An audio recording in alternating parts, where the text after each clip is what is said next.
Good morning and good afternoon, wherever you are, and to everyone attending. Thank you so much for joining today. This is a presentation on charitable planning throughout the business life cycle, and very excited to share some information with you. So there's not a chat feature in today's webinar, but there is a Q&A feature. I certainly encourage you, if you have any questions on the current slide, please ask them live. I have my wonderful communications team with me that can get questions over to me.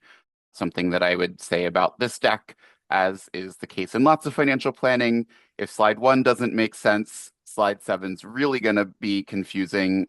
So truly happy to take questions throughout, and we'll also have some time for additional Q&A at the end. Thank you also to the folks that submitted some questions ahead of time. We will make sure that we are addressing those. Many of them are in fact built into the presentation. So if you submitted a question, please know that the answer is probably coming. So just as a quick introduction, my name is Rudy Flesher. I am a regional director with National Philanthropic Trust, and so I help donors and their financial, tax, and legal advisors. One of my favorite things to do is help people pay less in taxes and preserve more for charitable giving. That also allows their investment advisors to invest more of their assets and grow them for charitable giving over time. So it's a real win-win for clients, advisors, and the charities that they love to support. I've been with NPT since 2018, more than 10 years in philanthropy. I know all of you today, or at least many of you today, are CFPs and are here for the CE credit. I am a certified exit planning advisor, which was a wonderful way to learn about and connect with advisors in the business exit space.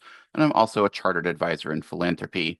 So I've had a lot of opportunities to learn about different philanthropic vehicles. We're going to be talking mostly about DAFs today. And for when we get into this, you'll see why we're talking mostly about DAFs rather than other vehicles. And so the last thing I would share about me is I'm based in Los Angeles. I work with advisors throughout the West Coast, Rockies, and Desert Southwest. I am one of 12 on my team, and so we work with advisors and their clients in all 50 states. NPT also has a UK affiliate, so we have real global impact. So just to give you a quick agenda and overview, just to understand what we'll be covering and what we hope you will leave with today. So, charitable planning may sometimes be considered something that happens later, and that could be later in life, like you're leaving a gift in your will, or later after the business is sold and you can finally concentrate on it. But we really want to reframe that charitable planning as a pre-liquidity strategy may be the best outcome in for certain clients, certain planning needs, and that can really have an impact on reducing taxes. We want you to be able to identify charitable planning opportunities at all stages of the business life cycle. So we are going to talk a lot about exits, but not exclusively. We know that business owners are often charitable across their lifetime and across the life cycle of businesses. We're going to talk about how donor-advised funds may facilitate non-cash giving. With business owners in particular, we know that their business tends to be their most valuable asset, and that it is an asset that very few charities can accept, and how DAFs can be the bridge that turn illiquid assets into managed assets that can grow tax-free, as well as be granted to charity over time. We're going to talk about a 3-question framework to evaluate charitable contributions of business interests. And we're going to talk about the client's signals and planning constraints. And that's going to include anticipatory assignment of income, a topic I'm sure many of you are already familiar with. So understanding how timing becomes really important to make sure that if they are trying to get a pre-sale tax deduction, that all timing considerations are met. And so finally, our outcome is for you to leave with a repeatable approach that would work for many clients so that you can integrate philanthropy into business owner conversations earlier and more strategically. So first, let's talk about the opportunity for advisors to assist their clients in this type of planning and to manage more clients. I'm sorry, to manage more assets for their clients so that they're growing all of their clients' assets, including the assets that are destined for charity. So obviously, for high net worth clients, wealth is obviously typically in ownership of assets, not in cash. And so that can be many different types of wealth, whether it's real estate or alternative investments. And today, we are clearly primarily focused on business owners. So this could be founder equity that, they have from launching a startup that is privately held or any other way that they came into ownership of a private business interest, whether they purchased it, inherited it, etc. And then just acknowledging that this is typically a concentrated position of private stock or private LLC units, as the case may be. So, as with any concentrated position, there's concentration risk, obviously, plus liquidity risk. And these folks tend to be comfortable with all of those risks because taking those risks is what built their wealth.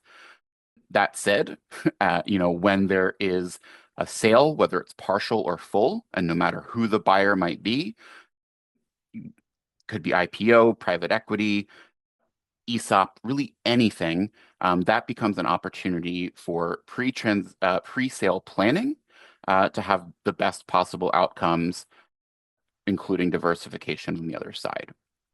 So the ownership is illiquid, highly appreciated, which of course has us thinking already about unrealized gains and tax sensitive. The sale is going to trigger those gains to occur. So what can we do at what time to reduce those taxes as much as possible? Sequencing is really where you add value. One of the things that we always hate to hear is that a client sold their business without much advice and then got the advice when when there were fewer options because everything was already done. But sometimes we also hear that advisors who maybe previously weren't aware of these strategies or weren't sure how and when to use them really didn't approach the charitable conversation until after a sale. So today is really about changing from a reactive to a proactive posture, knowing that putting giving earlier in the sequence can have a much better impact for tax planning, for the amount left over for charities to get. So introducing it ahead of time, you're going to be your, client's favorite advisor ever that they never want to leave because you saved them taxes and helped them support the charities they love more than they otherwise would have been able to. So we really talk about this as a way to deepen and retain your best client relationships, particularly because philanthropy is emotionally sticky, it's values driven, and high and ultra high net worth clients really expect their advisors to lead on charitable planning conversations. So we're just going to put up a quick poll and just have a quick sort of pulse here on how comfortable are you bringing philanthropy into a business transition conversation. So that should pop up on your screen in just a moment. And, you know, and it will really help me to know there's no right or wrong answer. We expect people will be in a number of different places, but just understanding the comfort level in the room. And it looks like it's pretty high. So maybe this is a refresher conversation. You're polishing what you already know. You're already doing this. You're getting your CE credit for CFP. That's fantastic. And there is still a significant number of folks that are somewhat comfortable, but they need a little more information, or you're not always sure when to bring it up. And so we really do have folks across the board, comfort levels. So I thank you for sharing, and so this is great. So if you've never considered it before, congratulations, you're going to walk away with a brand new strategy. For everyone else, you're going to sharpen and deepen some skills that you already have, which is great. So just at a very high level, what is a DAF? How does it work?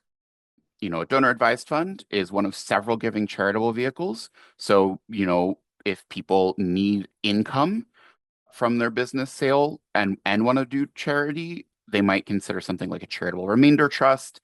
If they want their family to have a foundation where that has a staff for it, they might use a foundation, but we're going to talk about why that's not the most tax efficient. And so, foundation might only make sense if that kind of structure is really important to them. But instead of saying what the DAF isn't, let's talk about what it is. It's one of several charitable giving vehicles, and the main thing it accomplishes, particularly in this case, is that it separates the timing of the tax event from the timing of the giving. So if you're usually giving 10,000 or 100,000 or whatever it might be in a year, and now you're selling your business for tens or hundreds of millions of dollars, you probably would like to get your fair market value tax deduction this year and actually spread those gifts to charity out over a number of years. Maybe this is a way for business owners to do charitable work in their retirement or pre-seed, charitable giving for themselves and the next generation. Lots of ways they can time it, but the most important thing is we're getting the tax deduction now and gifting to charity over time instead of dumping a bunch of cash on them and sort of, never really having that amount of liquidity again. So the other important things that DAFs do is they accept assets that most charities don't. So very few charities are equipped to take crypto, art, real estate, private business interests, alternative investments, and anything else. DAF sponsors, we tend to take these gifts dozens or even hundreds of times per year. We are able to turn them into grantable dollars. And so you see in the three-phase life cycle, donors contribute with the immediate tax deduction. Second phase is assets can grow. And because we're a public charity, they can grow tax-free. So this is a great opportunity for the advisors to manage those assets and grow them tax-free over time, allowing the charities to ultimately get even more through that tax-free growth. And then the third stage is the recommendation of grants to qualified charities out of the DAF. And all three of these can be happening all the time. So you could fund it once, have some growth, and it spends down over 10 years. But maybe you fund it once at liquidity. And then in other high income years, donors are adding extra appreciated public securities and they're granting all the time, adding stock every year. So all stages of this life cycle can sort of be happening at once, but particularly for the business owner, we're expecting that big liquidity chunk, and maybe there are future gifts, maybe there aren't into the DAF. So, and as I mentioned, it's not just how the DAF works, but it's what it accepts. And so not all DAF sponsors offer this, but NPT and a number of other national sponsors and community foundations accept these kinds of assets. What can be contributed? So on cash and public securities, very straightforward. For real property, that is a little less straightforward, but we do it nonetheless all the time. And then intangible property, so private business interests, alts, etc. Also things we do all of the time. We're going to talk about how different types of business interests might slightly change the calculus. But at a very high level, any type of private business interest can go into the DAF, and any type of buyer can buy it from the DAF. So there can be some nuances with flow through entities like S Corps, and really anybody, electing to be taxed as a partnership rather than a corporation, but we can still do it. And then again, the buyer, it doesn't matter as long as there's somebody who can buy this asset from the DAF so that we get liquidity that advisors can then invest and donors can recommend grants over time. That's what matters. Finally, the third bucket, art, collectibles, jewelry, or any other type of tangible property. This is a much less common asset for DAFs. We're not going to touch on it a lot today. At a very high level, these assets get a fair market value deduction at a nonprofit that uses it in its current form. If you're a nonprofit like a DAF sponsor that sells tangible property for grant making, you get a cost basis deduction. So maybe if you inherited it, you got the step up, or maybe it's more about getting it out of your estate than getting an income tax deduction. There are still good reasons to consider art and other tangible property to a DAF, but for sure, those things most often go to a museum or another nonprofit that will hang that art on the wall, not sell it for cash for grant making. So good to know all of these things are out here. We will probably do future webinars, so we hope you'll stay connected with us and come to the future webinars we'll do on these other types of assets. In the meantime, today, I will keep moving on. And the last thing I would say is acceptance of these non-cash assets that's subject to review and diligence and legal considerations. We're going to get into what all of those are. So obviously, for those of you who are used to building this into tax planning, this is just going to be a refresher. For other folks, this might be newer. The benefit of giving non-cash assets is that they get a fair market value deduction subject to IRS rules. And so obviously, if you sell your business, you pay 20% capital gains, and then you donate cash. That's less tax efficient. You put a minority stake of your business into a DAF, avoid capital gains, get the fair market value deduction. And what is that deduction? It's up to 30% of your adjusted gross income for appreciated assets. And that can be carried forward if it exceeds that income threshold for up to 5 additional tax years. So for anybody putting a private business interest into a DAF, if that gift exceeds their AGI limitations in the year of the gift, they can continue to claim that for up to 6 total tax years until that is finally exhausted. So, as I mentioned, we avoid recognition of capital gains and we preserve more value for charitable grant making because when the charity sells it rather than the client selling it, we've avoided those gains. So we preserve more and we can get even more by that cash-free growth once it's in the DAF. So let's talk about an actual client story. And so this has sort of been an amalgamation. So this won't be any one person, but these are all true ways that we've worked with clients that was sort of built into an amalgamated case study. This is really about following somebody through their whole business life cycle. So we're going to talk about Alex, a founder of a high-tech growth company approaching IPO. We're certainly seeing a lot of that right now. So he has a lot of net worth concentrated in this business. It is highly appreciated, and it is illiquid until that IPO will happen. He has strong philanthropic intent and no structured strategy yet. And that's really important to know. You know, some people, if they already have a DAF in place, that's wonderful. And in fact, if you know that your client might put in a liquid asset in a DAF 1, 2, 5 years down the line, if they're already giving cash or appreciated securities, maybe get them conversant with the DAF a few years ahead of it so that the DAF is already a known quantity and just adding illiquids is the new piece. That said, plenty of people open their first DAF ever a few weeks or a few months ahead of an IPO or other exit. That works perfectly well too. But just knowing if he doesn't have a structured strategy yet, getting it in place ahead of the sale rather than after might be the right choice for him, depending on his needs, especially if he is sensitive to paying a lot of tax. So we are going to talk about opportunities across the life cycle, whether that is somebody who is at startup and, you know, the exit is way out in the future, but, you know, they've got early equity. We're going to talk about strategies for when their growth, going through scaling and funding, you know, maturity, maybe if they're not exactly at an exit, but maybe they're secondary markets or other assets they're using other than their private business interest when they're at the maturity stage, and finally in an exit of any kind of liquidity event. So your job as an advisor at every stage is to know where the client is today and what charitable opportunities work with the stage that they're at today, and as those strategies will differ as the business evolves. So Alex approaching IPO. So the prep is underway. He knows there's significant unrealized gains. The path to liquidity is obviously known because they're moving towards that IPO. And there's really a planning window in which to make these decisions.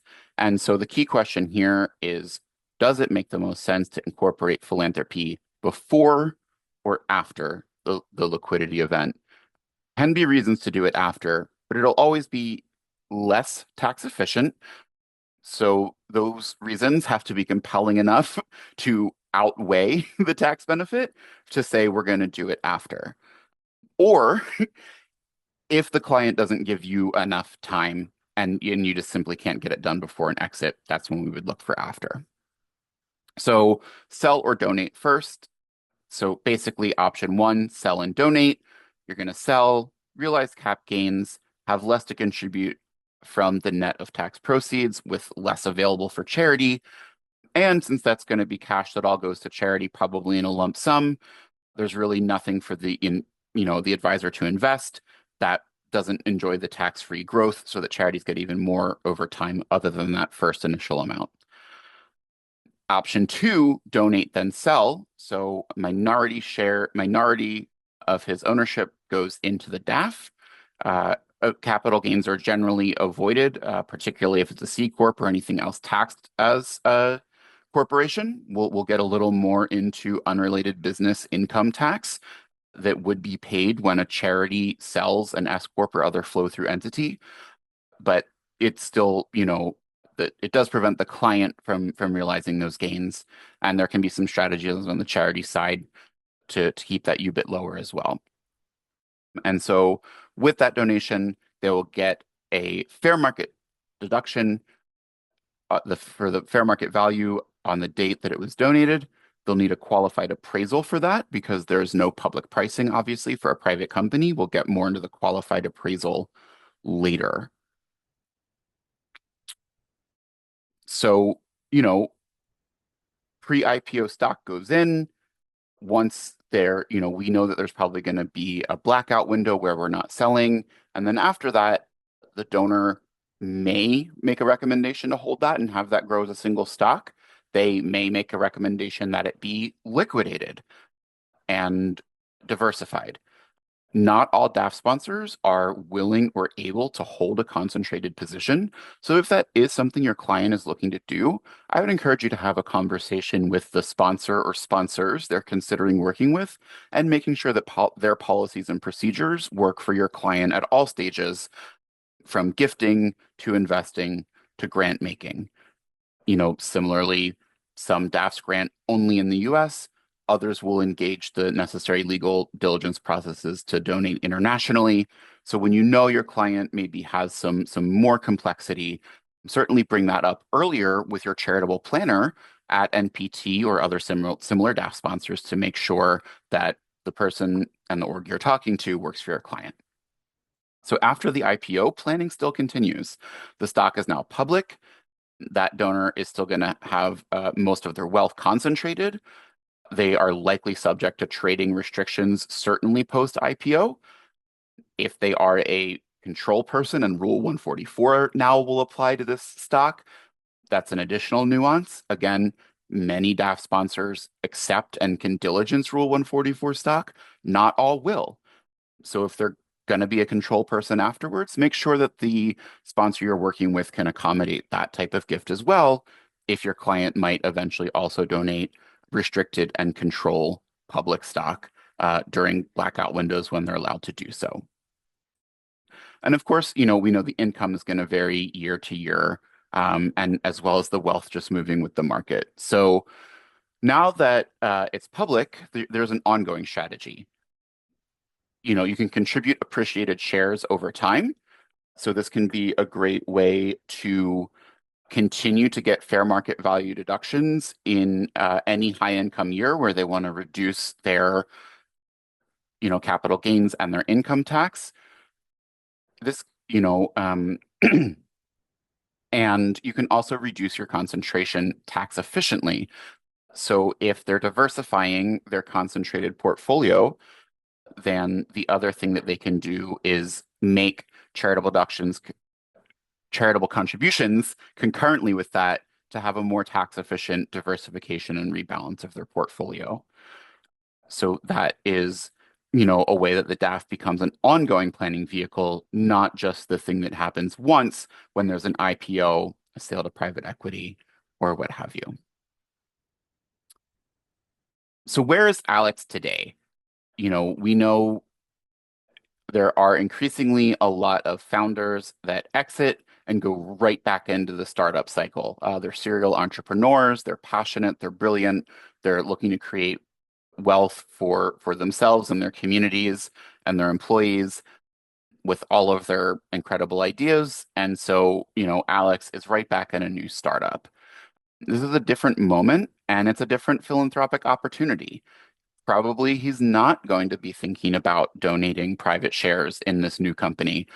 For one consideration, they're probably not highly valued yet. And so low value is low tax deduction. That doesn't make sense. But there are certainly he has a significant upside potential. So now he's thinking about other assets that he's maybe putting in the DAF as this other startup is growing. So let's say there is a tender offer during this growth stage. So they're having rapid growth, there's limited liquidity, the value is going up. And so there might be an opportunity to sell some shares and keep the rest for a second bite of the apple. We've certainly seen this where there is an early owner, and during another fundraising round, there was, in addition to creating new shares, there was also a liquidity opportunity for early investors and early founders to sell in a secondary market. And so that was a great way for them to diversify, get liquidity. And so, a great way to get that liquidity and diversity while reducing the taxes is, of course, to accept that tender offer for a portion of the shares. And before you accept the offer, really important that it's before, also working with the DAF to take some of those shares so that we can participate in the tender offer. And that way you're getting liquidity, diversification, and tax efficiency all with one transaction. This is all about balances and not extremes. So in this case, Alex chooses to sell a portion, retain a lot of that, knowing that there's a meaningful upside, contribute the other portion to the DAF. So he's got his great tax deduction and his tax efficiency at the time of the liquidity event. So he's got increased liquidity, reduced concentration, and more charitable capacity. So really a win-win-win all around. We're going to jump into process and due diligence here. And this will be where we get into some of the nuances about different ways businesses are set up, whether they're paying corporate taxes as a corporation or they're set up as a flow-through entity. The one thing that I really like to emphasize is that these same principles apply across any kind of liquidity event. So whether something is an IPO, a strategic buyer, private equity, a recapitalization, employee stock ownership plan is buying out a partial or a full ownership, the same principles apply, and this can apply to generational transfers as well. So any liquidity event could be a great way to include charitable planning in the pre-exit planning. So the three questions we really ask are, is this transferable? If it is transferable and the charity can own it, should they own it? Should they accept it? And what is the path to liquidity? And I'm going to give you a really quick example that is not a private business interest, but it's one of my favorite stories, which is we were asked to say, opine, could you accept this tank, this antique tank as a gift? And it's a really fun way to walk through the three steps. So, when we were asked about this tank, the first question is it transferable? Are there any legal restrictions? When we're talking about legal restrictions, we usually mean something like rights of first refusal. We've seen incorporation docs that actively preclude a charity from being an owner. That is a yellow flag. It's not a red flag. We've seen companies change their operating agreement so that a charity can become an owner because they didn't think why that made sense at the beginning. On the way out, when one or several of their founders want to exit, it makes sense, it can be changed. So transferability usually means, is there anything in the partnership agreement, again, right of first refusal, things like that would prevent this from being transferred to charity? Or, and again, further down the line, if this becomes public stock, but it's restricted, is it transferable only in a certain blackout window or only when a donor can make an attestation of material non-public interest? So can a tank be transferred to charity? The answer is yes. Doesn't happen often, but there's nothing illegal about it. This antique tank was owned by one person. He didn't have to ask permission. There was no restriction. So yes, the tank can be transferred to charity. So we can go on to our next question. Should it be accepted given the risk and structure? So, risk and structure with a business is going to be more like, are you actively facing a lawsuit? Not a red flag, maybe not even a yellow flag. Probably you have insurance, the threat is minimal, lawsuits happen, we can proceed. But we need to understand any risks and costs that will determine whether we as a charity can prudently accept the gift that you're offering us. So for the tank, should it be accepted? What are the risks? I don't know what the technical term is, but it had been defanged. You couldn't get in this tank and drive it away and start shooting anybody. It was under lock and key, and the warehouse was behind a fence. And so, is there a meaningful risk that if we own a tank, something catastrophic will happen that will, you know, negatively impact our charity? The answer was no, actually. There were not significant risks or costs. So we could go on to liquidity. Liquidity is really where we hit a wall with a tank. You won't be surprised to hear that antique tanks and other military vehicles uh, do not have a massive market. And so, as a charity, we can only really say yes to things that we can get liquidity on because our role is not to own a tank or to be a minority owner in your business forever. Our role is to turn those types of assets into grantable dollars that can grow tax-free under investment and be granted to charity over time. So the liquidity didn't really work for the tank. And if you remember what I said earlier about tangible property not being the best gift for most tax planning, that was also an issue for the donor. And so this tank instead went to a museum where it could be displayed, help share military history, get the donor a fair market value deduction. So that wasn't the right gift, but your client's private business interests may be the right gift if it's transferable, if the risks and costs of owning it are acceptable to us or to any other charity that would be accepting it, and if there is liquidity. The last thing I want to say on liquidity is typically these types of gifts occur weeks to months ahead of a known liquidity event. There are possibilities for some charities to accept these assets without a known path to liquidity and hold them as an investment. Most staff sponsors will want to divest from these types of assets quickly. And if we are going to hold them for longer term, we certainly need to understand some other nuances of percentage ownership, things like that. So it is possible.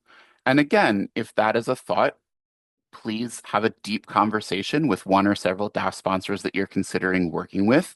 They will have different policies and they will have different abilities to accommodate or not accommodate liquidity beyond a few months. So certainly a conversation worth having to make sure that this gifting strategy is going to work for you and your client. So all successful strategies clear those three hurdles, no matter what the business sale is. So I kind of went through that all with the tank, so I'm not going to linger on each of these slides. But again, can the asset be transferred? So we're looking at shareholder and operating agreements, transfer restrictions, who has to approve it, are there rights of first refusal, and the entity type. The entity type doesn't determine transferability, but when we are accepting an entity that does not pay corporate taxes, it is just going to require us to put some operational planning in place ahead of time to pay taxes. Many of you are probably familiar with unrelated business taxable income and the tax you pay on that called unrelated business income tax, or UBIT for short. So if you are gifting us a flow-through entity like an S Corp, we are going to need to consider what the tax consequences will be for us when we sell. And we will want to make sure that we restrict a portion of the liquidity after the sale to make sure that we're able to fulfill all tax obligations before releasing the rest of that for charity. But again, we will restrict a minor portion of the post liquidity. The rest will be available for investment and grant making. All right, should it be accepted? Again, liabilities, lawsuits, UBIT implications. So, UBIT is going to be a reason some charities say no. Most DAF sponsors are equipped to handle UBIT, but there's over 1,100 DAF sponsors in the US. I can't say that all of them definitively are. So know your DAF sponsor, know whether they're equipped to handle that.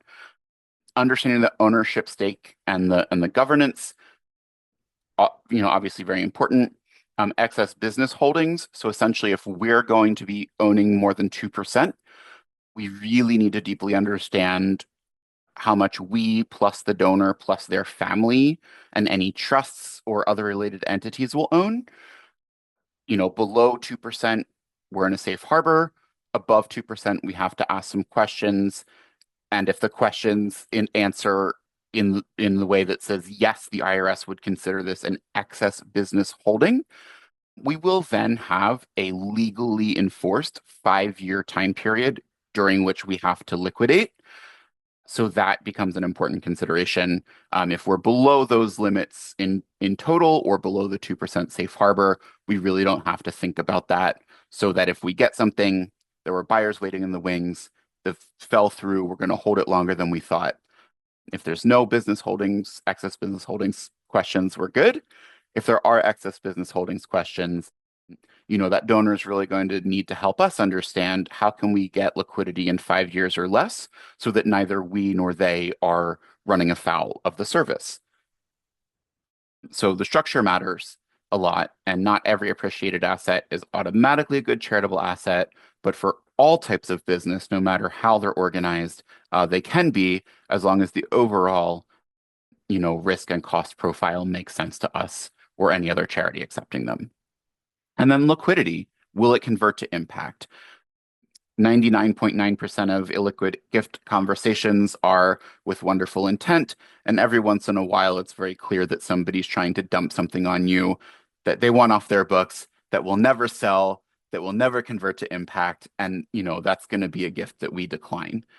But I know that everyone on this call is a smart, wonderful, ethical person that cares about their clients, cares about helping them reduce their taxes while supporting charitable impact. So I know none of you will call me with that asset you're trying to dump. So, 99.9% of the time, there's a clear exit event. We know what that exit type is ahead of time. We know when it might be, but the other thing that we want to highlight is that we actually don't want certainty. So we'll talk a little bit more about that, but timing is important because this needs to happen before there is a binding agreement. If there's a binding agreement in place, you can see this important note here. If the transaction is sufficiently certain, the IRS will deem that the donor has already earned the income through the anticipatory assignment of income doctrine. So if I sign on the dotted line that in 2 weeks you'll own my business and it'll be for this dollar amount per share, that's really too late. The IRS is also almost certainly going to say that the income has already been assigned and you can't gift after you've signed. So we really want to know how far along the process is. The ideal sweet spot is you've identified a likely exit path and nothing binding has been signed in terms of a sale agreement or an LOI. A non-binding LOI, we would generally be willing to proceed. I don't want to speak for other DAF sponsors, and I will highlight there is no bright line in the sand. We have our own. Every DAF sponsor will have their own policy for what is acceptable to them. And every donor and every donor's tax advisor will have their risk tolerance of what they think is a defensible tax deduction. And so, advisors on this should understand case law and understand what is a good fact and a bad fact in the absence of there being an absolutely definitive bright line in the sand. But again, general good facts are there's a liquidity event on the horizon, but nothing binding. Most important things. So before the gift, the conversation, so we just really want to talk about some of the things that might come up that would prompt you to have this conversation with your client. So maybe they're saying something like, we're talking to a buyer about selling the company, and I want to donate some shares. That's ideal because that means they already know the strategy and they're coming to you for execution. A lot of advisors, I'm going to say, are going to get the first half of that sentence. We're talking about to a buyer about selling.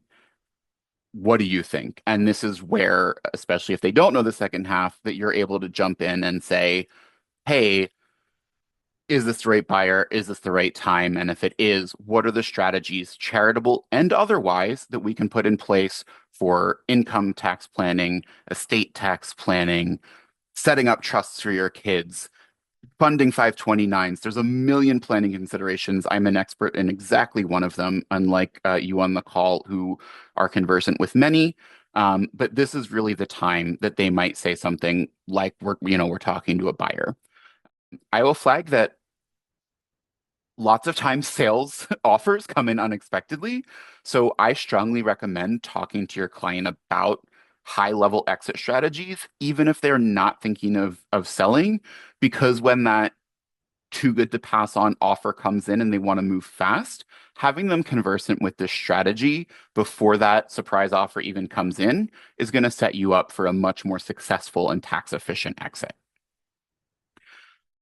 So let's talk about documentation and execution. So you've had the conversation with me or another DAF sponsor with you and your client. You agree you want to move forward. We're in that right sweet spot of liquidity is almost certainly coming, nothing signed.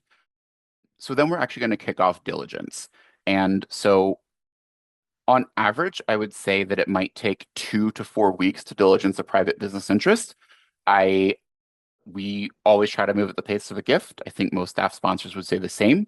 We've done it in under 2 weeks, but you know, we love 4 to 6 weeks notice ahead of time. I bet other DAF sponsors would agree. The closer you get, it's both tougher for diligence to get done, and most people are going to say they want more timing away from the signed agreement for anticipatory assignment of income reasons. So starting as early as possible is great. Always worth asking the question. So that diligence is going to look like gathering the documents, gathering financial statements that might include audited financials, typically 3 years, understanding the ownership structure. Maybe that's a cap table. We've done everything from one, one shareholder for a private business to, many thousands of investors, in a private business. So we just need to understand the interest ownership that we will have and that our donor will have. Understanding the transaction details, so understanding who we are likely to be selling to. Do they understand that a charity is at the table? Certainly letting any buyer know that a charity will be selling a portion of the shares as one of the shareholders. Very important to know. Anything that comes as a surprise can become a reason to slow down or renegotiate. So having your buyer know that a charity or several charities might be at the table if you have multiple owners with multiple charitable participants, that's important. Finally, the qualified charitable appraisal is necessary. So again, cash is worth what it says on the bill. Stocks are worth what it says on a public ticker. A private business is worth what a qualified charitable appraiser states on a qualified charitable appraisal. The IRS has incredibly clear definitions of both a qualified appraisal and a qualified appraiser online. My short version is they need to do this. They need to do it all the time. They need to do this for this type of asset specifically. So can't be a coin collection appraiser suddenly doing a private business. And no, it absolutely should not be your brother, mother, or child. I'll leave it to you and the IRS to get the more literal, precise definition. But essentially, a qualified appraiser needs to substantiate the value on the day that the gift was made. That appraisal can be obtained up to 60 days before the donation and anytime before taxes are filed. So obviously, giving how much goes into pre-exit planning, most owners will prefer to get this appraisal after the sale, but before they submit their tax filings for that year. So they need to understand, am I a 415 or a 1015 filer? And am I engaging a qualified charitable appraiser to give me in hand what I need before that filing date so that it can be included with what I am telling the IRS about my tax deduction this year. So let's just talk about applying this approach because like we like to say these don't arrive labeled. Very infrequently will you have your client walk in and say exactly what they want and need. We know that financial tax and legal advisors are like 20% experts, 80% therapists and diviners of understanding what their clients want and need and reading between the lines. So your ability to recognize these signals that frankly aren't always clear is what makes you a great advisor. So these conversations are rarely formal. It comes up as a casual statement.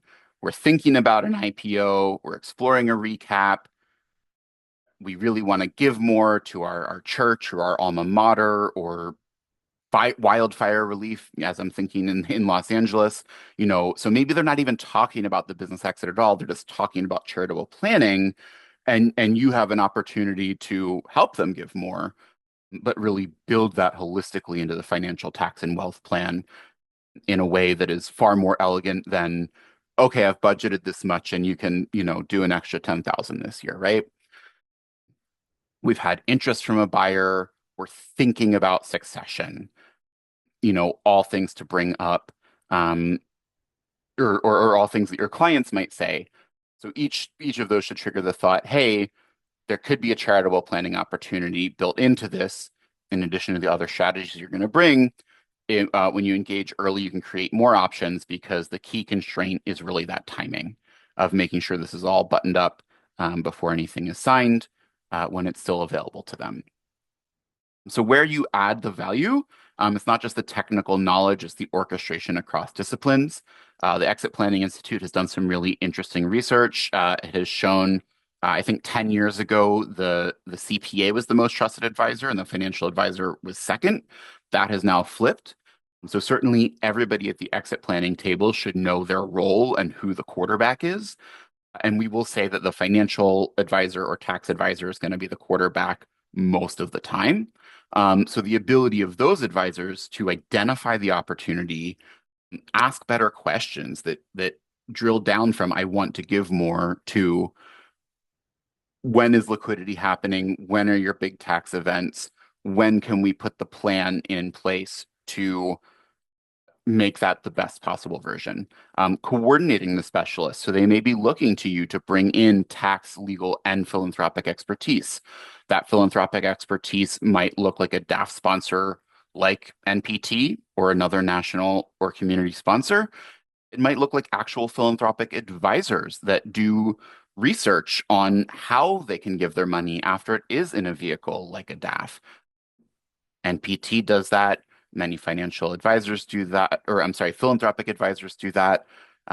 Community foundations might have that built in. So really understanding what all of the technical experts they might need, even if some of them come much later. That philanthropic advisor, maybe that's 6 months post sale when they say we've got this big lump of cash and we want to be strategic, and ahead of time, bringing in a DAF sponsor, or if not a DAF, the right charitable vehicle for your client.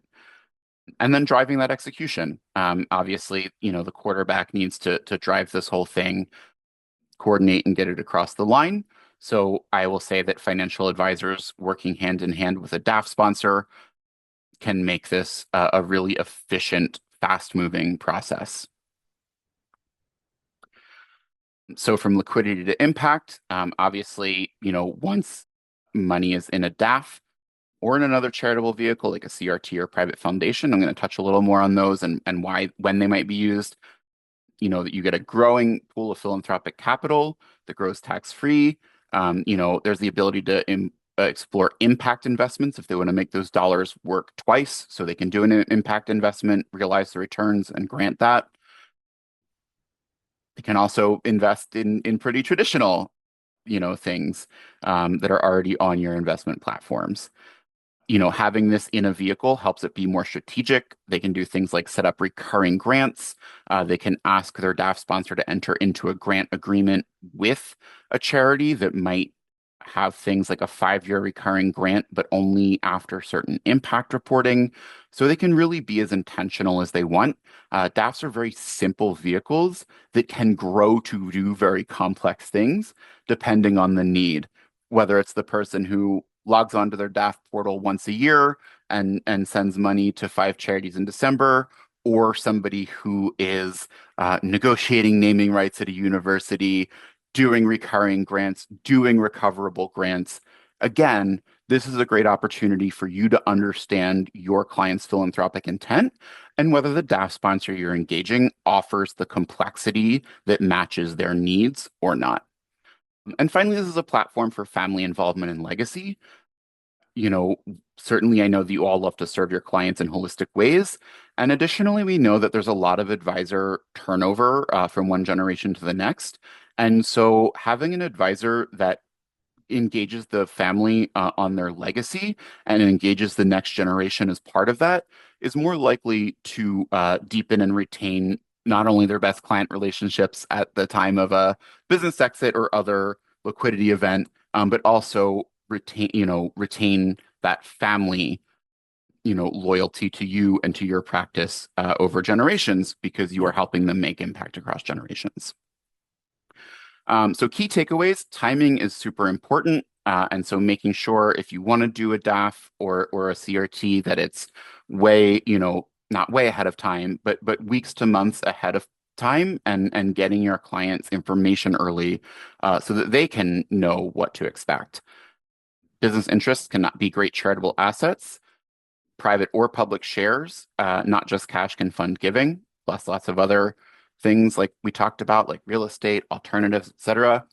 Opportunities span the life cycle. So whether somebody's in a startup and maybe just giving cash into a DAF or right to charity, or lots of other times at exit, at portfolio rebalance, all times to use this strategy.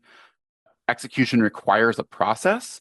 So understanding that transferability, suitability, and liquidity with coordinated experts on both sides of the table is important. And finally, knowing that advisors are the catalysts. You recognize the moment, introduce the idea, and guide it forward because your clients probably don't already know about these strategies. So I'm going to answer a few of the Q&As that came in ahead of the call that might not have come up on this. Certainly, if you have any additional questions that I haven't touched on, please drop them in. My team is getting them over to me. But one question was, how does the type of business interest being contributed impact it? And just to reiterate, we can accept any type of business interest. We just need to plan for the UBIT if we are going to be owning a flow-through entity for any period of time, and just build that into it. But no matter how you are incorporated or set up as an LLC or partnership, we can take those considerations into hand. Additionally, I'll flag that sometimes a flow-through entity has a more favorable tax treatment when sold by a trust than a corporation. Some DAF sponsors are one, some DAF sponsors are the other. Some DAF sponsors, including NPT, have more than one vehicle so that I know that we can accept assets as either a trust or a corporation as needed. That is another consideration to have. If a trust selling an S corp would preserve a lot more for you to invest and grow in the charitable account, making sure you're working with a DAF sponsor that either is entirely a trust form charity or has a trust form charity as a related entity. So certainly a consideration for S corps and other flow through entities. How to think about anticipated liquidity when it's not an outright sale. So an IPO, a tender offer, an ESOP. Again, it's the same three questions. Can it be transferred? Should we own it? When is the liquidity happening? So I'm just going to use an ESOP as an example. We have been the owner of shares being sold to a newly formed ESOP. I frankly don't even recall whether that was a 100% sale to an ESOP or a partial sale with future stage sales expected. And I don't remember because it frankly doesn't make a difference as long as we can sell it. If we can own it and we can sell it, we can do it. I'll even say that we have, had an ESOP, an executive from an ESOP that had existed for years come to us and basically say, I would like to donate appreciated private shares. the ESOP can buy them back at this cadence. And so we had that conversation with the ESOP. We understood how much we were going to own. We understood that we weren't going to sell 100% back. That didn't meet their liquidity needs. Gave the opportunity for the ESOP stock to grow tax-free while a liquidated portion was able to be diversified. And again, some DAF sponsors will consider holding private shares over months and years. Some will not. Make sure you have that conversation and know that the sponsor you're working with meets your client's needs. This is a big one. What factors should determine whether a DAF, private foundation, or other vehicle? So I'm going to give you the really quick version, and then please feel free to call somebody like me or any other charitable planner. We don't offer all of those vehicles. And I believe, and hopefully any planner you believe talks to will believe that if a DAF doesn't fit, I'm not going to try to get your client into one. Hopefully that's true of any charitable planner you talk to. We're going to have a conversation and understand deeply, but at a super high level, private foundations are great if a client wants a legal entity that requires their family to meet quarterly and they want to pay staff and do things like that. If you don't need that kind of structure and you don't need to pay staff, then a private foundation and a DAF essentially do the same thing as grant-making vehicles. Private foundations pay an excise tax, but DAFs don't, so that reduces income or assets available for charity. And they cost more, they take longer to set up. So if there is a compelling reason to use a private foundation, use it. And private foundations only give a cost basis deduction for private business interests. So, we like to say your basis is probably closer to zero than one. So if the thing that you must do with your charity is have a staffed foundation, then you just need to know you're probably going to donate cash or appreciated public securities after the sale. You're not going to get that fair market value deduction on your private business interest. DAFs and private foundations can be great partners. Some people have a private foundation, and then when they sell the business, they use the DAF because of the tax efficiency. Important thing to know, money can go from a foundation to a DAF. It cannot go in the opposite direction. So if they want a foundation and they get a DAF, they're stuck. Make sure that doesn't happen. Charitable remainder trusts are great if you need to generate income in addition to getting a tax deduction. If you don't need a stream of income, you don't need a charitable remainder trust.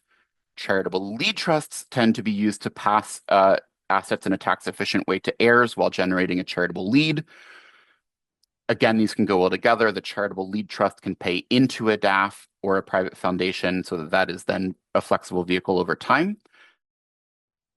So for sure, think DAF is easy, best tax deduction. Private foundation is I need a staff. Remainder trust is I need a stream of income. Lead trust is I'm ultra high net worth and I need complex charitable and estate planning wrapped in one. And the final question, how do DAFs, oh, sorry, two more. Privately owned businesses that are real estate heavy. So we can take shares, we can take real estate either separately or we can take a business that owns them. If they're real estate heavy, they'll probably be donating either a full or partial interest in the real estate rather than the business. They could do some of both. They could do either. Charities can certainly take an LLC or other entity that represents a percentage of a business of real estate. So you don't have to give the whole piece. And finally, how do DAFs fit into unusually high income years or significant capital gains? And are there limits to the deduction? So we did touch on that, but just to recap, it's a great way to give a higher than average deduction in a higher than average liquidity or income year. Realize the immediate tax deduction up to 60% of AGI for cash or 30% of AGI for most appreciated property. You can carry it forward for up to 5 additional years if it exceeds those limits. And often the avoidance of cap gains plus the 30% AGI deduction outperforms the cash anyway, which is why people do that. So I've gotten through all the Q&A. I thank you for your hour. I and my colleagues look forward to being a resource on this anytime. So please reach out to us or any other DAF sponsor you might work with to learn more about charitable planning for business owners across the business lifecycle. Thank you so much.